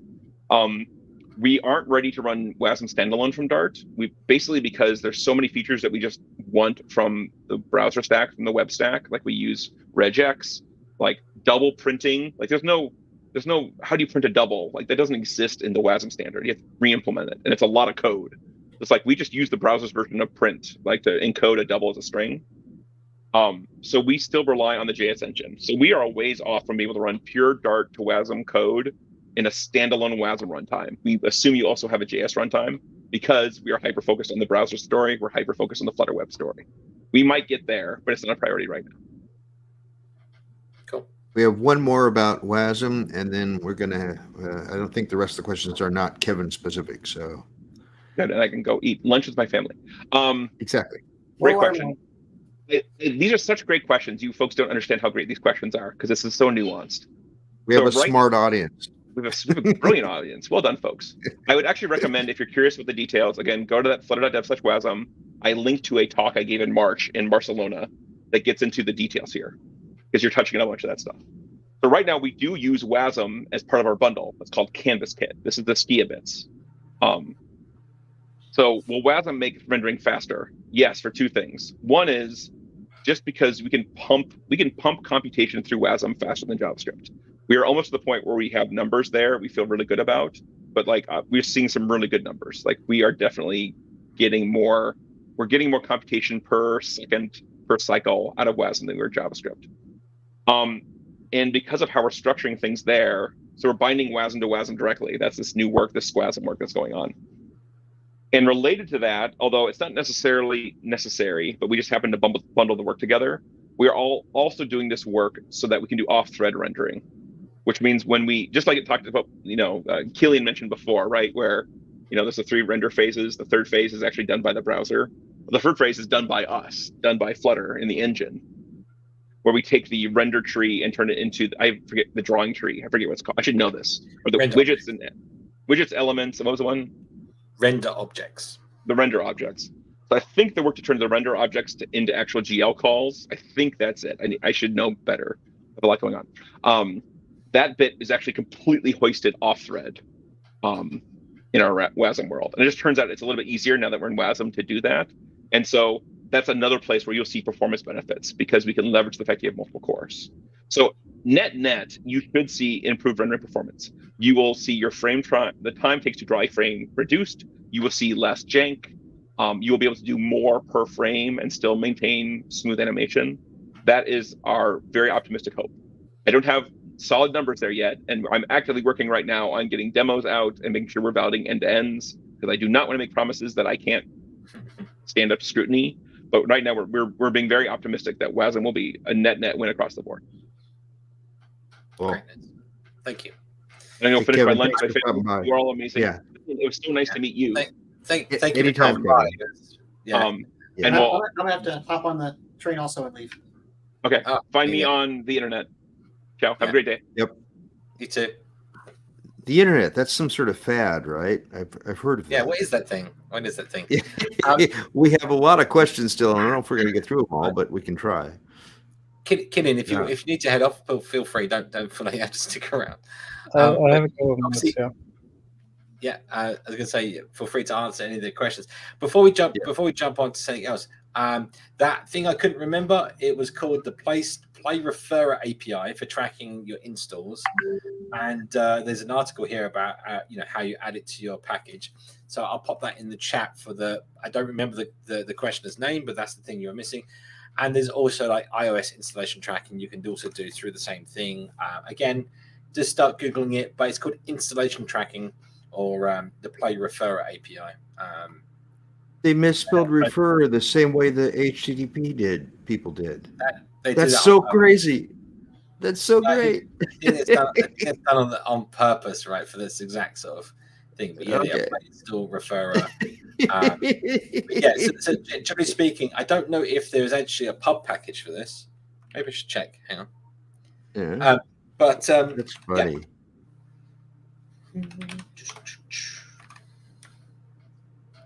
Play Install Referrer. There's someone's built a pub package around this. So there you go. Look. There's actually Install Referrer that works with Google Play, App Store, and TestFlight right there. Install Referrer. That's open, and then there's also someone else that's done one particularly for Android. I've never used this before, but supports both. This looks promising. Look, oh wow, that's a lot of stores it supports. Oh, is that coming through? Yeah, it's coming through. Wow. Okay, so even the Amazon App Store, Hawaii App Store. So that's pretty cool. So there you go. So Detect Builder, app installation, and I guess that's when you get told it on Referrer available. There you go. So you can just chuck that into your UI and away you go. Anyway, that's pretty cool. I'll pop that in the chat if people are interested. Oh, and the next question, the first question is actually from she'll have to watch this show to get the answer, I guess. Well, let's save that question for the next time. She can do it the next time. No. But where is it? Because she waited last week for it as well. We didn't get to it last week, so let's do it now. I have I'm testing in macOS and Flutter with Flutter Driver, and I want to take a screenshot with it. It appears that only supported options are iOS, Android, and web. Mm-hmm. Interesting. The Flutter Driver testing framework starter has a specific option for on screenshot, like for I didn't know it's not supported on Mac. I guess that makes sense because the driver has to push things through the native interface. No, something's up there because it uses the debug service, the debug channel. I'm pretty sure. Mm. It's worth looking into. I don't have an answer to that. No. All right. Well, exploration. Sorry, Danielle. Do it live on the show. That might be fun, right? Yeah. Right. How do I mock Dot from environment vars on tests? That is a good question. As far as I know, you can pass. You can still no. You can no. So mock is the wrong term here. I think I'd say. What you can do is when you run your test, you do Flutter run Flutter test, as it were. You can pass in Dart defines, and that's it. You're now going to be passing them over from your from environment. So, but it's not. You would have to run a specific test case with a Dart define in the command line to get that to be passed through to from environment, because from environment is a const behavior. It has to be done at compiler time, which means it can't be done during the running of your test. Though, if you want to mock this, then you have to essentially abstract away from environment and the use of from environment into some sort of class or something. And I'd highly recommend not doing that because you won't get tree shaking on your layout. The reason why from environment exists with const is that it does the stuff that Kevin was just talking about sort of global analysis. It can know that this whole tree of your code, because this from environment returns a false and it's constant, it knows, or the string doesn't match or whatever, it knows that this entire part of your code, this entire tree of code and everything else that goes with the data is not being used, and it can just drop it. This means that if you do some conditional things, let's say a good example of this is you have a freemium app, right? You have a free version and then they pay and they can download the premium version or something like that. You actually have different deployments of your app that have different code in them. Same code base, but because the flag is different, it doesn't include all the premium features in the free version, right? And things like that. Gone. Sorry. Flutter actually does that with the extra variable override with like default target platform, I think. There you go. So you have like detect platforms, you have this default target platform global variable, which you can set an override for, so it's not const actually. Yeah. Cool. And we have a Killian question, as long as we're going on there. Is there any support to use third-party packages already in JS with Jasper? I mean, so there are third-party packages, I guess. For any, like, if you just want to use a JS library, go ahead. You can use JS interop with it, and just import the JS library and write your Dart bindings. So this is what we showed earlier on in the stream. It's package.js, and you use Dart.js under the hood. It does, but use package.js yourself, and then you can mark your relevant things and interrupt with this external keyword, which will then sort of go out to JavaScript to actually perform, in this case, a constructor or getter or setter or whatever. But yeah, you can certainly do that. Any JS library, so you can interact any JS library with Dart on web. I guess people like your Jasper Riverpod, people can make a package that specifically links into Jasper in some fashion that brings their package to support Jasper on the web. Sure. I think I've done Jasper Riverpod. I know there are people that did like Jasper Provider and Jasper Block. So just there nice things out there. Cool. All right, and this one actually is a web question since we've got Killian. I don't know if this is a Flutter related question, but any way to compare two different HTML structures? Sure, algorithms. Yeah. I mean that's basically what every web framework does. Like if you look at React, if you look at Angular or even Jasper, like that's how they function, right? You have those two trees of HTML structures and you diff it, so compare it for changes and then apply those changes. So yeah, you just go through all the elements and check what changed. Yep. Cool. All right. Let's try this one here. This is probably more of a Simon question. Is there any way to display point clouds from a Flutter app? Yes. Go on. Yep. Okay. Next question. So actually, that's exactly what we did on a previous show. What was the snow 3D snow thing we did? But the point here is 4 months ago. Vector. There's a vector math library, and that supports all your 3D math calculations. And then you can just take those and plot them in your 2D canvas, right? So therefore, you've got your 3D point cloud, right? So if you want to, in fact, that's exactly what there's actually. Was it Flutter Forward? What was the talk in Flutter Forward? The impeller scene thing is coming up. That would probably be. Oh related. There's future stuff happening. So to be clear, there's future stuff happening in 3D with Flutter, right? So Flutter's going to more tightly support 3 dimensions in terms of rendering. So, but again, the problem space, you have to remember the problem space with 3D is one that not every platform uses OpenGL, not every platform uses Vulkan, not every platform uses Metal, right? So these are the backends for rendering. So the whole idea of what Flutter uses is Skia. Skia is a framework that abstracts that away from you. So as a developer, you say draw a line from here to here, and you don't need to know how to draw a line in OpenGL or in Vulkan or in Metal, right? So what they essentially need to do to actually make this work is with the providing a different rendering engine than Skia, which is Impeller, which is the new rendering engine, that now supports these wider range of things, and they can now expose, because they own that API, they can expose 3D up the layers on top to the abstractions that Flutter can consume. So we'll be seeing more about this in the future, especially because the work that I've been doing, I've put my 3D game work on hold until that comes out, basically. We'll be seeing. So for those who don't know, I started building several games, PlayStation games. I rewrote them in Dart and Flutter. It all was cool, but yeah, you can do that.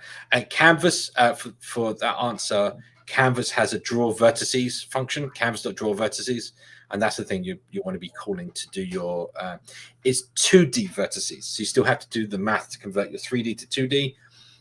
Go if you want to know more about 3D, go search my name 3D, and you'll find I did several talks on it that you can go watch. And code examples are in there and all sorts. All right, I shall. And here's another one. How to render images faster? Make smaller images? What? Yeah, I mean, like, so Rav, if I hope you don't mind calling you Rav, I think that the question here is, do you mean on what particular platform? Is there a problem you got with specific images? Because I can give you an example here. If you literally take a 50 megapixel image that you get from your camera and try and render it in Flutter, it's going to take a while to display. And in fact, it may even crash your app. And it's nothing to do with Flutter. This is just because your app runs out of memory. So you have to understand, and this is a calculation that I think a lot of people fail.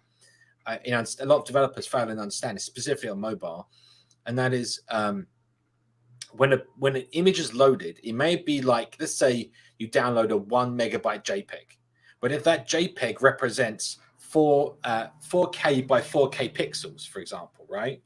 Well, 4,096 pixels across. Let's just do the math of this. So 4,000 pixels across. Each pixel has a red, green, blue value. That's 1 byte each. So now that's 12,000 bytes for one line. Times that by 4,096 again. Now we have 50 megabytes for one image of RAM from your phone. Has to be used to display that on the screen. Now here's the rub. That was now in system memory. That's in your like CPU RAM.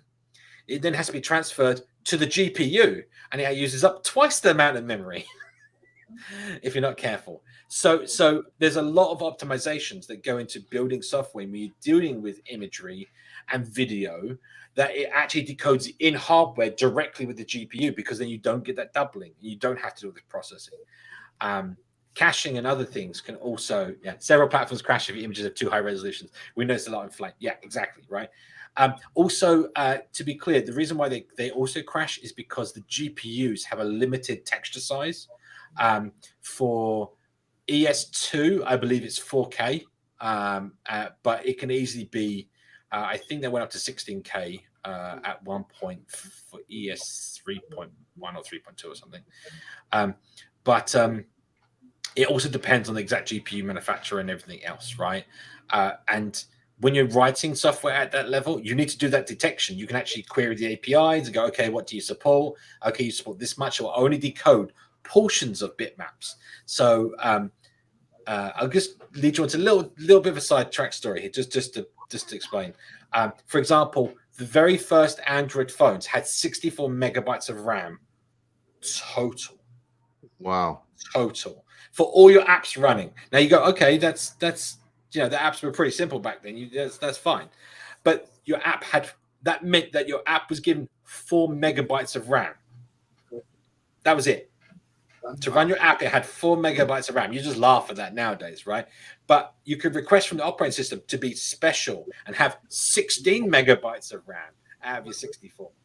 But you can just imagine, if app switching, you'd have to switch out like big chunks of memory. It got slow very quickly. So if you actually want to load a JPEG picture on the very first Android phones, the API still exists for the same reason it existed back then, because pictures are now larger, is that there's APIs to decode portions, that's squares of an image. So instead of it runs through the algorithm and only starts saving the bytes for the bitmap out to memory for the rectangle of the image. This allows you to do tiling. And this is basically when you zoom in on the picture, in a lot of video editors and a lot of high resolution stuff, it decodes it in chunks. The same as like maybe you've seen Adobe PDF or something like that, where it decodes and chunks of the image of the document, because it has to render it out to bitmaps, and it all consumes a lot of memory. Before you know it, a good example. So just one thing, we just spoke about that being 50 megabytes for one frame of graphics.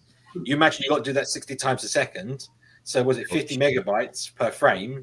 That's 3 gigabytes of bandwidth your phone has to push through every second to do video. It's a ridiculous amount. You don't think these numbers like when you're just thinking, oh, my picture's 1 megabyte JPEG, right?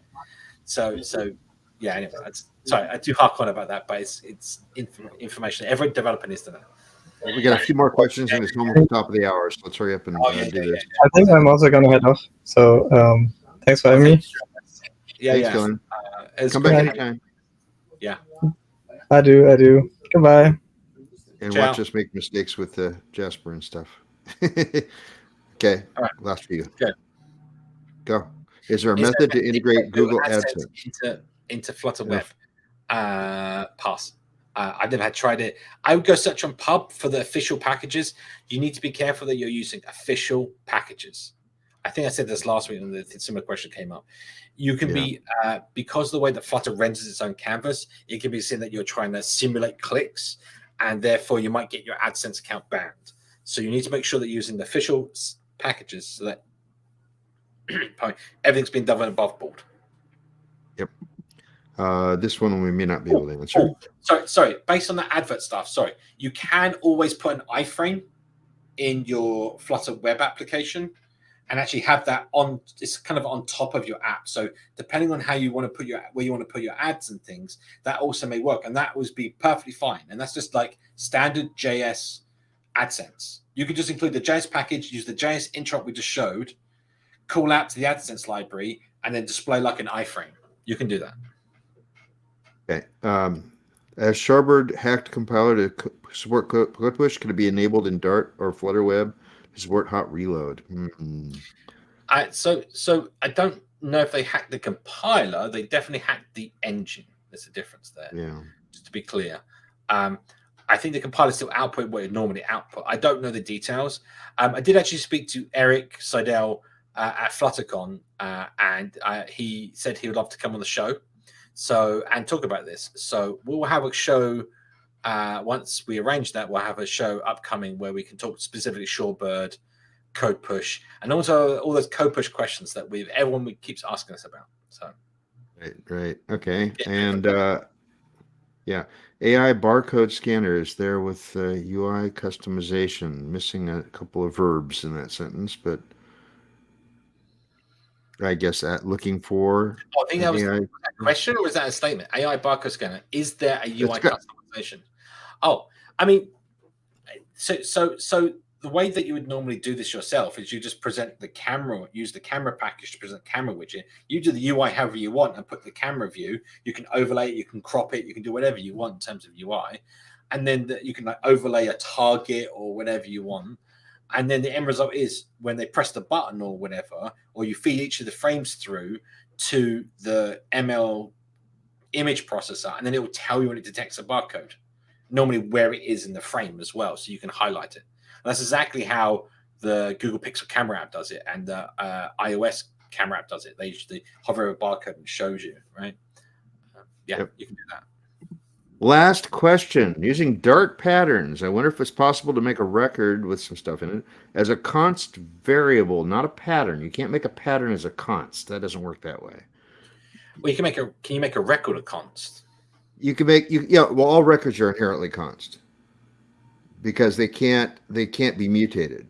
So they're and there's some equality things that actually work with them too. So I suppose he's asking about a pattern. So in a pattern, that's an explicit syntax. You really have to put the actual pattern in there. That's not a variable. A pattern's not a variable. Pattern's pattern matching.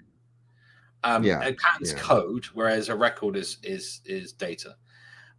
But false does not equal and this is 15. That is but this is the thing. So your let's say your conditional is here is code that builds a record, and that output record. It can't be const because it's not at compile time because it's providing logic. There is so it's a shame we didn't answer this when Kevin was around. They expanded the behavior of constant final in Dart to be a bit more open with this. So at compile time, it can understand that because the comparison and all the things are const, it can make a const expression out of that, and then that expression can then be made const, and it kind of goes down a chain. But you can get into so this is what happens with the C++ pre-compiler, and you can get into very weird territory doing that.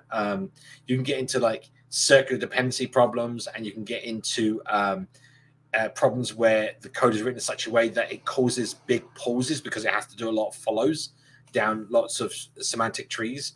So you kind of end up in a place where the builds could take a lot longer. So they specifically limit it to keep everything consistent and fast. So, but honestly, I don't know what the benefit would be.